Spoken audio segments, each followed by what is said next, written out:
پریا شفاع‌زاده هستم، ملقب با بانوی تراشکار، متولد 3 خرداد 72، مراغه تبریز. 4 تا بچه ایم. من بچه آخر لوس و توی تموم امکانات بزرگ شده خانواده هستم. از این بچه‌هایی که شدیداً درس خون و بچه خونگی.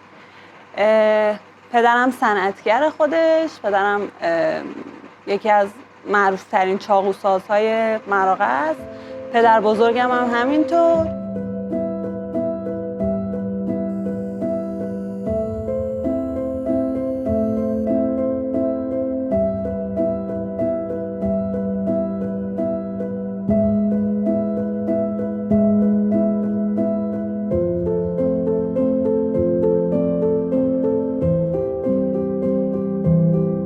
زندگی که تو تصورم بود، من همیشه به عنوان الگو مامانم رو دیده بودم.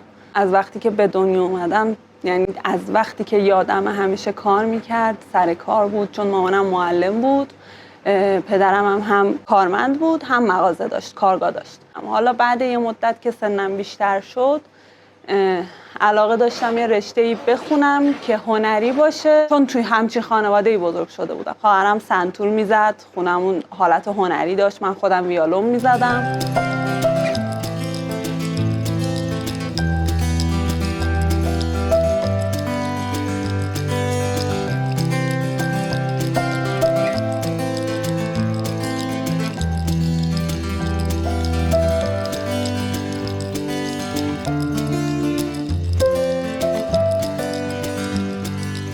حالا اگه این شغل رو بخوایم تو بخش خشن بذاریم، تو بخش هنر کار بودم. رشته دانشگاهی معماری بود. داشتم کارهای اقامتم رو انجام میدادم که بذارم برم. چی شد که نشد. 1 هفته بعدش من با حسین آشنا شدم. یعنی همه چی رو گذاشتم کنار و حسین رو انتخاب کردم.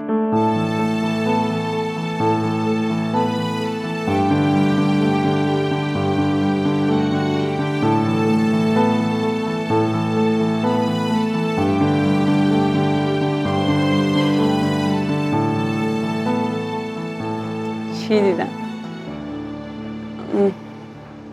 خب مردم متولد 72 ایم. حسین اصلا شبیه همسناش نبود. خیلی مصمم، خیلی جدی، میدونست از زندگی چی میخواد.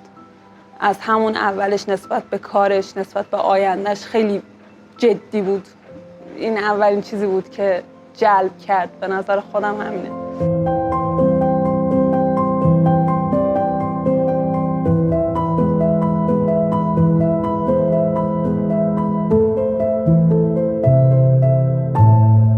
پای حقوق اون موقع 800 تومان بود، 800 تا 900 تومان بود که من یه پای حقوق میگرفتم. بعد یه جای دیگه هم کار میکردم. یعنی من 2 جا کار میکردم. بعد که ازدواج کردم دیگه از جفت کارا اومدم بیرون. ما توی برهه بودیم که بین آیندهمون و خوشگذرانی لحظه‌ای باید یکشو انتخاب میکردیم. ترجیح دادم کارگاهمون رو شروع کنیم. مهمونا اومدن یه شیرینی و یه میوه دادیم و آقا خداحافظ شما. سال 93 آخرای 93 بود. ما کارگاه رو خریدیم. خب حسین سنش کم بود، نیاز به یه همراه داشت که توی این راه همراهیش کنه. حالا ترجیح داد یکی از شاگردای بابا که تو کارخونه خود باباش بود اونو بیاره شریکش بشه. ولی فعالیتاش به نتیجه نمیرسید. ما هر ماه سر خرجامون، سر زندگیمون مشکل داشتیم. رسید به جایی که حسین ورشکست شد. ما موندیم و یه عالم قرض. که زمانی که ما داشتیم جدا می‌شدیم، شریکم برگشت که آقا من قول بهت میدم تو سر 1 سال جمع می‌کنی. همه فکر کردم ما کارگاه رو جمع می‌کنیم. گفتم حسین اصلا نترسی، ما طلا داریم، ما وسیله داریم، لازم باشه می‌فروشیم، دوباره کارگاه رو سر پا می‌کنیم.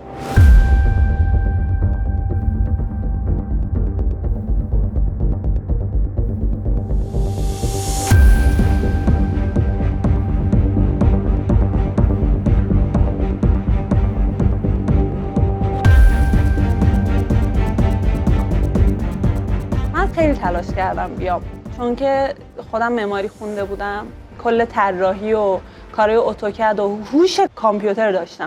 آقا میخوام بیام سر کار کمک کنم فلان. گفتم نه نمیخواد بیام. محیط ما محیطی نیست که زن بتونه بیاد توش. بعد گفتم نه من میخوام بیام کار کنم. گفتم خب باشه حالا دوست داری بیا، حالا چون کارگاه مال خودمونه دیگه بیا. قرار شد روزی 1 ساعت بیام فقط چایی درست کنم، غذا بیام دنبالش، فقط همینطوری با این شرط و شروط شروع شد. 1 ساعت، 2 ساعت، 3 ساعت، 4 ساعت، 5 ساعت، 6 ساعت، هی رفت بالا. تا من رفتم پای CNC و حالا با مقاومت‌های حسین صبح می اومدم تا شب پای CNC وای میستادم و تا که براش یه قطعه آوردن خودش نمیتونست برسونه. ما اون موقع حتی پول کارگرم من جرئت نمی‌کردم بگیرم چون نداشتم. گفتم که بذار من میتونم بهم یاد بدی اوکی، من هوششو دارم، فقط بهم یاد بده. گفت باش. همین که اومد روشن کرد اشک تو چشم نمیشد، گفتم نمیتونم. بعد دیگه فقط اون ذوق و شوقمو که دید فقط گفت که اصلا نگران نباش، قطعه خراب بشه ضررشو خودم میدم، فقط تو اگه دوست داری انجام بده اصلا نترس. تا اینطوری شروع شد.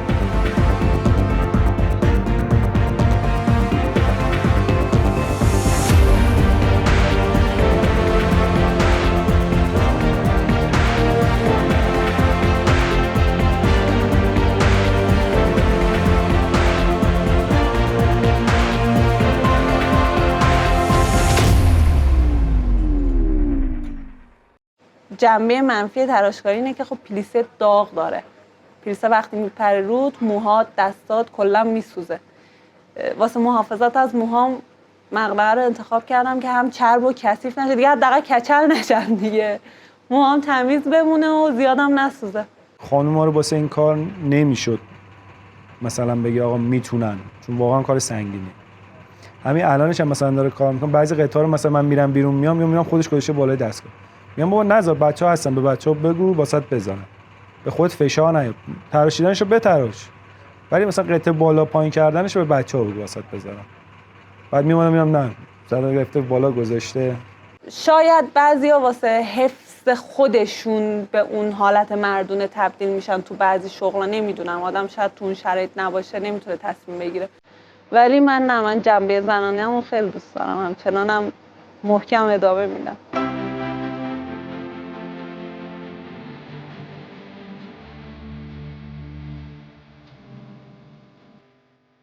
من بابام که اولا دید خوشش اومد که خانم مثلا با هم داره کار میکنه، مادرم هم خیلی تعجب کرد.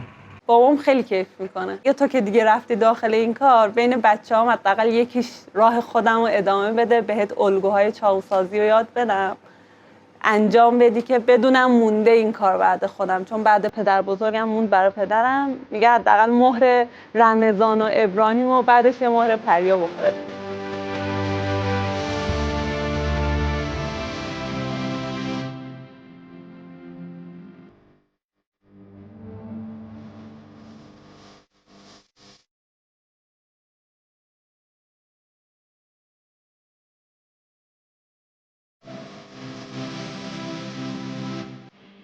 زمانی که الان پریا کرد من میرم بیرون یه خیالم راحته، چون میدونم مثلا دستا خراب میشه سریع درستش میکنه، کارگر بیکار نمیمونه، بعد کارا پیش میره. ما شریکیم سر کار. حسین حتی مشتری میاد یا کسی میاد میگه اجازه بدید با شریکم صحبت کنم، بعدش بهتون اعلام میکنم که آقا این کار رو قبول میکنیم یا نه. یا مثلا کسی اولین بار وارد میشه قبل اینکه بگه خانوممه میگه شریک کاریمه، بعدش میگه خانوممه. یعنی اون داستانو ما وارد کارگاه کردیم که ما اینجا زن و شوهر نیستیم.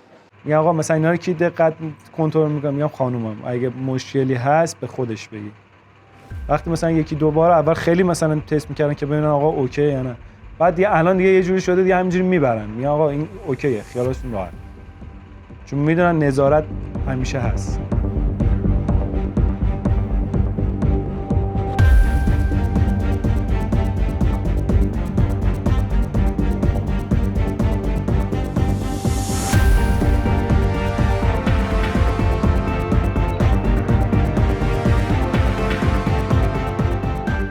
خودم لذت می‌بردم با یه دستگاه خیلی ترسناکی که خطره برات، ولی میتونی یه چیزی بیافرینی، خیلی لذت بخشه. یه زمان من میگفت چقدر بوی آهن میدی، الان خودش هم میفهمه چرا بوی آهن میدی.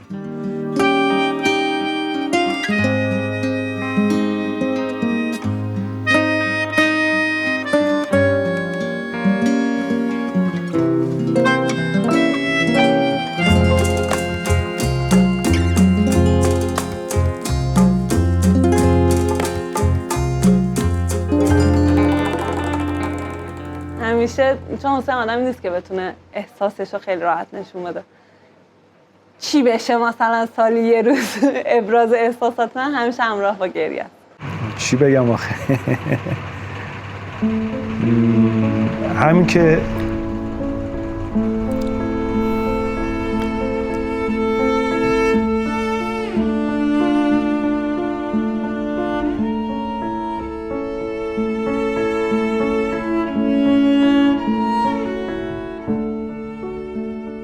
بدترین شرایط، بدترین زندگی کمکم بوده. ته چاه هم که بودیم ول نکرده. این خیلی مهم بوده.